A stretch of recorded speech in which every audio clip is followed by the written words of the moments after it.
chers auditeurs je suis heureux de vous retrouver pour cette nouvelle réflexion sur l'art de se renouveler au printemps et de faire un grand ménage, non seulement dans nos maisons, mais aussi et surtout en nous-mêmes. Imaginez l'ancienne Rome. C'était un lieu sale et poussiéreux, un lieu où chaque soir, on finissait recouvert d'une fine pellicule de poussière. Or, si nous y réfléchissons, la vie ressemble souvent à cela. Nous nous réveillons le matin frais et dispos, et le soir venu, au sens à la fois littéral et métaphorique, nous voilà couverts de la poussière du travail, de la fatigue, du stress ou même de la lassitude. Alors, pourquoi ne profiterions-nous pas de l'énergie que nous ressentons au retour du printemps pour faire un peu de tri, pour nous débarrasser de ce qui nous encombre depuis trop longtemps? Je vous invite à penser à ce qui se passe dès que la nouvelle année débute. Nous sommes si nombreux à élaborer de bonnes résolutions, à tourner une page symbolique, à ouvrir un nouveau chapitre. Certains même se fixent des objectifs très précis. Et pourtant, 3 mois plus tard, beaucoup d'entre nous constatent que tout revient à la normale. Les mauvaises habitudes refont surface, de nouveaux travers apparaissent, et nous empilons déjà les retards et les contraintes. C'est exactement pour cette raison, je crois, que nous aimons tant l'idée du ménage de printemps. Nous nous disons qu'il est temps de perdre quelques kilos superflus, de changer un comportement nuisible, de nous séparer d'objets qui nous pèsent, de libérer de l'espace dans notre quotidien et symboliquement dans notre esprit. Les stoïciens, qui ont traversé les siècles en déclinant une philosophie simple mais puissante, nous proposent justement d'utiliser ce printemps pour cesser certaines habitudes, pour nous nettoyer de tout ce qui est impur ou encombrant dans notre existence. Dans leur esprit, il ne s'agit pas que de se débarrasser de la poussière physique, mais aussi des mauvaises compulsions et des schémas qui nous retiennent. Ils expliquent que c'est une excellente occasion de clarifier notre but, de nourrir davantage d'élan intérieur, parce que le printemps est un renouveau à la fois naturel et psychologique. D'ailleurs, on voit parfois, dans l'actualité ou sur Internet, des événements ou des défis consacrés à cette idée de grand nettoyage printanier, comme le défi quotidien du printemps stoïque, où l'on propose de se concentrer pendant 10 jours sur des exercices inspirés par les grands auteurs comme Marc Aurèle, Épictète ou Sénèque. L'objectif ? Rappeler l'importance de ce ménage intérieur afin de libérer notre esprit du superflu et de nous recentrer sur l'essentiel. Les stoïciens parlent souvent de la citadelle intérieure, cette forteresse en nous que les circonstances extérieures ne peuvent pas vraiment attaquer, à moins que nous ne les y autorisions. Marc Aurèle disait que, malgré les bonnes ou les mauvaises nouvelles, la bonne ou la mauvaise fortune, il existe en nous un noyau que rien ne doit corrompre, un espace sacré où nos véritables valeurs demeurent.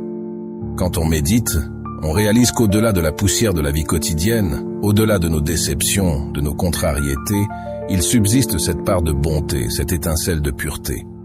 La philosophie stoïcienne nous rappelle aussi que parfois, si nous trouvons notre vie pénible ou maussade, c'est parce que nous nous abîmons nous-mêmes dans des pensées dévalorisantes ou défaitistes. Marc Aurèle a cette phrase très forte. Notre vie est teintée par la couleur de nos pensées. Autrement dit, si je ne vois que le négatif, si je ne m'attarde que sur mes échecs, si je ne retiens chez les autres que leurs défauts, il est évident que mon quotidien finira par ressembler à un univers gris et sans espoir. Pourtant, il existe un temps limité pour chacun de nous. Marc Aurèle insiste, ce temps s'écoule à jamais, et si nous ne l'utilisons pas pour progresser et nous libérer, il disparaît sans retour possible. Ce printemps, c'est donc l'occasion de s'interroger. Combien d'hivers et de printemps me suis-je déjà laissé filer sans rien changer, sans me réveiller? Combien de semaines, de mois, d'années vais-je encore sacrifier avant de prendre les décisions qui s'imposent? Pourquoi remettre à l'automne ou à l'hiver prochain les transformations que j'aspire à mettre en place? Les stoïciens nous diraient « Agissez dès maintenant, ne reportez pas votre vie à plus tard ». C'est tout l'objet d'un défi stoïcien ou d'un défi personnel. Utiliser l'énergie de la saison pour impulser un changement positif qui se prolongera au-delà de la simple période printanière. Il y a, dans le stoïcisme, de nombreuses anecdotes qui illustrent la force d'une décision claire, non négociable. Prenons l'exemple d'Agrippin, ce stoïcien que l'on interrogeait. Faut-il accepter l'invitation de Néron à cette fête douteuse, alors que Néron est corrompu et cruel? Et Agrippin répondait « Oui, toi, vas-y, si tu te poses la question ».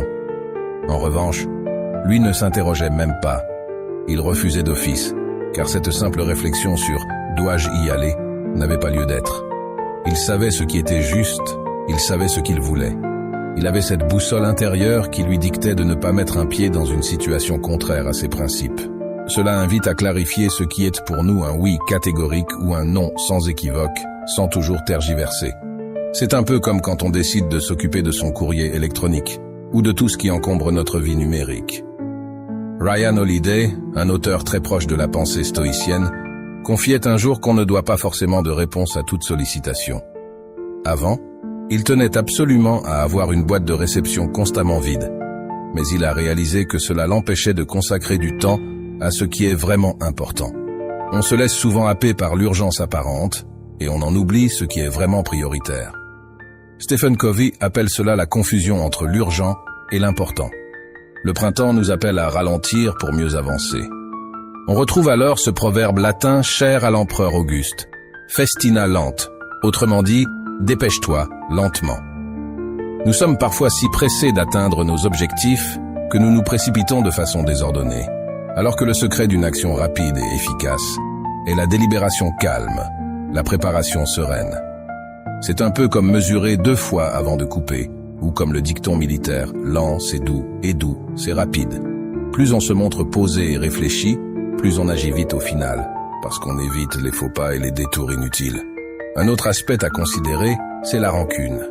Nous portons souvent en nous de vieilles blessures, de la colère envers certaines personnes ou certaines situations.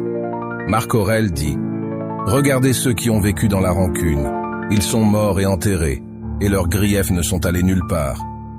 Ces rancunes nous épuisent, elles n'aboutissent à rien et, en plus, elles nous empoisonnent l'existence. » Alors, comment s'en défaire? La voie stoïcienne consiste à reconnaître ses émotions sans les nier, mais à les laisser passer, un peu comme les vagues qui se brisent sur un rocher. Marc Aurèle nous dit « Sois comme ce rocher que les vagues frappent sans le faire vaciller. » En effet, tôt ou tard, les vagues se calment, alors que le rocher demeure. Néanmoins, rester aussi solide qu'un rocher ne signifie pas être replié dans une tour d'ivoire ou dans l'insensibilité. Le stoïcisme tel qu'on le pratique vraiment n'est pas un appel à l'indifférence, mais un appel à la clarté et à la lucidité. On s'ancre dans nos valeurs pour ne pas être emporté par l'hystérie ambiante ou l'opinion publique qui peut très vite s'enflammer, que ce soit sur les réseaux sociaux ou dans la vie courante.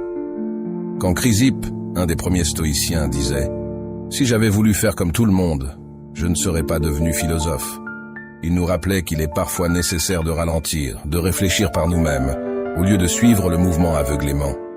Dans les pensées pour moi-même, Marc Aurèle met en garde contre les fausses amitiés, qu'il juge plus dangereuses encore que l'absence d'amis. Il connaissait ce sujet de près, puisqu'il fut trahi par l'un de ses plus fidèles généraux, Avidius Cassius, qui se proclama empereur et tenta de le renverser. Sans aller jusqu'à vivre dans la suspicion permanente, il est utile d'être conscient des faiblesses humaines et de garder un œil vigilant sur son entourage. Mais revenons à ce printemps qui arrive, à la neige qui fond, aux journées qui rallongent, à la lumière qui revient. Alors que la nature sort lentement de l'hibernation, nous pouvons, nous aussi, sortir de notre inertie, retrouver un souffle d'énergie pour enfin concrétiser ce qui nous tenait à cœur. Ce moment peut être l'occasion de vous demander si vous souhaitez arrêter de procrastiner, de ranger vos dossiers, de changer vos habitudes alimentaires ou de revoir vos priorités dans la vie.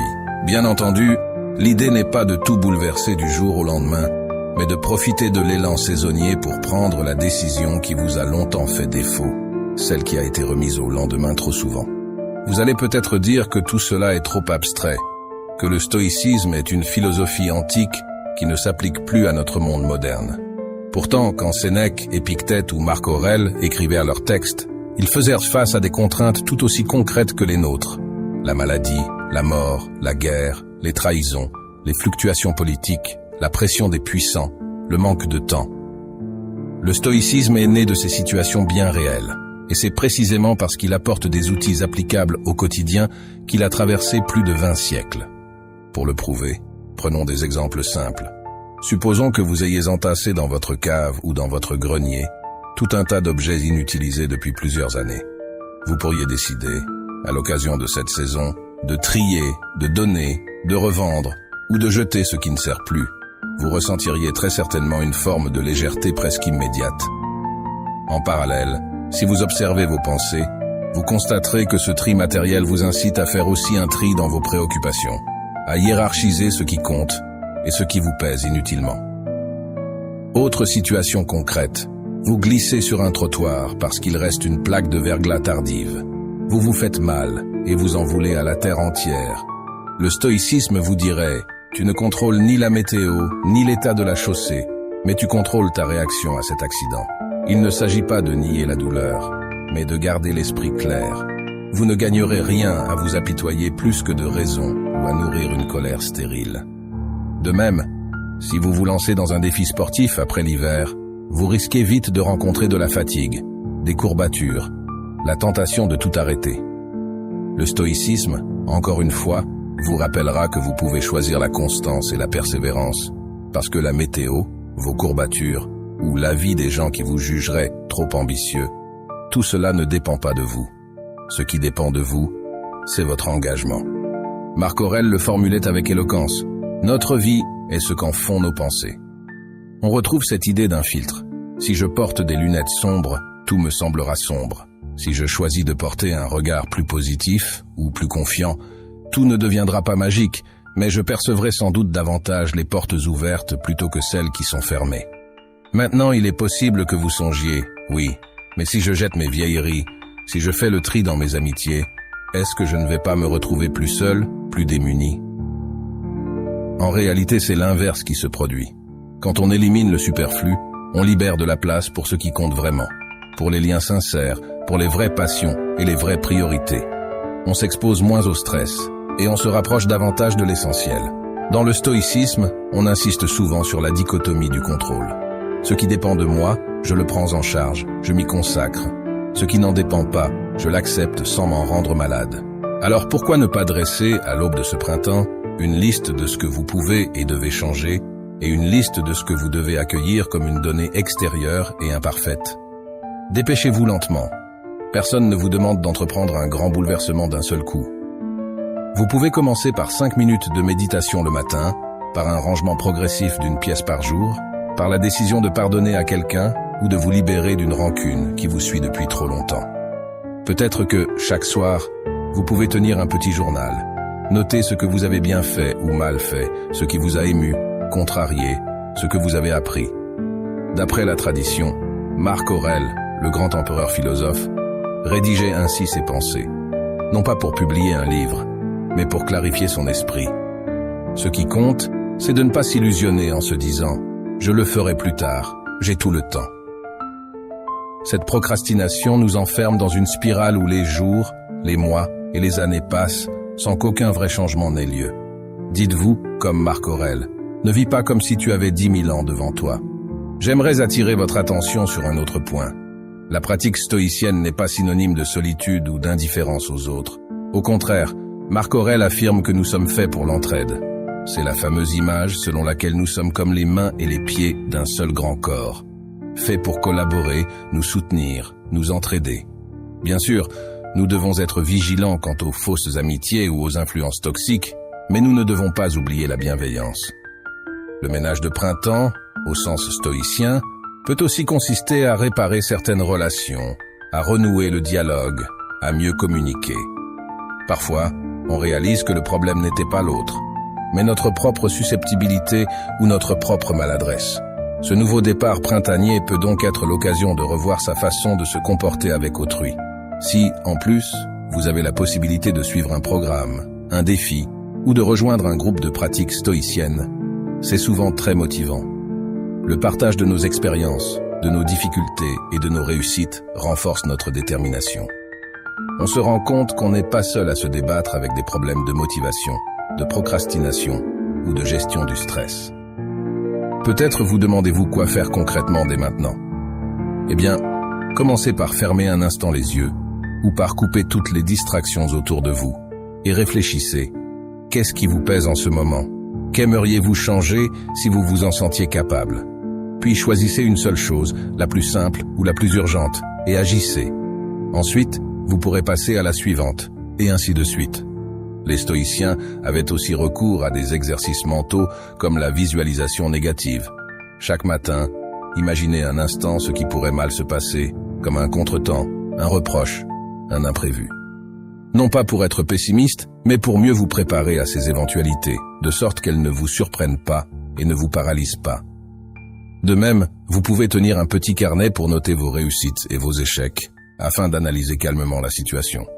N'oubliez pas que se dépoussiérer l'âme et l'esprit est un processus continu.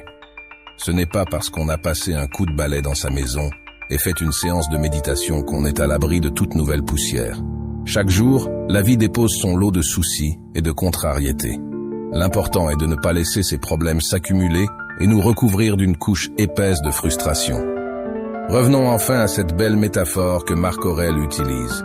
Être comme le rocher sur lequel viennent se briser les vagues. Le rocher n'est pas agressif. Il ne lutte pas contre la mer. Il ne lui en veut pas. Il est juste solide et solide parce qu'il s'appuie sur sa nature profonde. Il est stable, ancré, inébranlable. Ce que je souhaite pour vous, en cette saison, c'est de cultiver cette solidité intérieure, sans perdre la douceur et la compassion, qui font de nous des êtres humains, attentifs au monde. Voilà, chers auditeurs, l'invitation que je voulais vous adresser. Laissez venir à vous ce printemps. Faites-lui un peu de place à l'intérieur comme à l'extérieur. Triez, rangez, clarifiez, nettoyez. Prenez conscience de la dimension éphémère de la vie pour ne pas reporter à demain ce que vous pouvez entreprendre dès aujourd'hui. Rappelez-vous qu'en changeant le filtre de vos pensées, vous changez la couleur de votre existence. Prenez le temps de réfléchir à vos priorités, à ce qui compte vraiment, et ne négligez pas les relations qui vous nourrissent, qui vous apportent de la joie et de la force. J'espère que cette réflexion vous aura encouragé à passer à l'action, car la théorie seule ne suffit pas. Si vous sentez le besoin de vous entourer d'autres stoïciens ou d'autres personnes motivées par cette démarche, n'hésitez pas à chercher un groupe, un forum ou un défi en ligne qui vous permettra de rendre ce processus encore plus vivant. L'important, c'est de prendre le premier pas et de ne pas céder à la tentation de la procrastination. Les choses ne sont pas toujours simples, et je ne prétends pas qu'un ménage de printemps, matériel ou spirituel, résoudra tous vos problèmes. Mais il peut être le point de départ d'un changement plus profond, plus durable. Le stoïcisme, depuis 2000 ans, prône exactement cette vision. Vous n'êtes pas obligé de subir passivement vos pensées ou vos émotions. Vous pouvez apprendre à faire le tri, à choisir quelle place vous leur accordez, et à cultiver les qualités d'âme qui vous mèneront à une vie plus épanouie et plus lucide. Je vous remercie de votre écoute et de votre attention. C'est toujours un plaisir de partager avec vous les enseignements de la philosophie stoïcienne et de vous montrer à quel point ils peuvent vous aider à vivre mieux au quotidien. Prenez soin de vous. Faites ce petit pas dès aujourd'hui. Libérez un coin de votre esprit en y faisant un peu de lumière et qui sait, vous découvrirez qu'une fois les nuages dissipés, un véritable élan peut naître pour vous permettre d'avancer avec plus de sérénité et de joie. Voilà, chers auditeurs de la chaîne Sagesse Stoïcienne, mon message pour ce printemps. Dépoussiérez votre maison et votre esprit, et rappelez-vous qu'au fond de vous se trouve une citadelle intérieure, calme et paisible, que les événements ne peuvent atteindre si vous ne leur en ouvrez pas la porte. À très bientôt pour une nouvelle vidéo, et que la force stoïcienne vous accompagne chaque jour.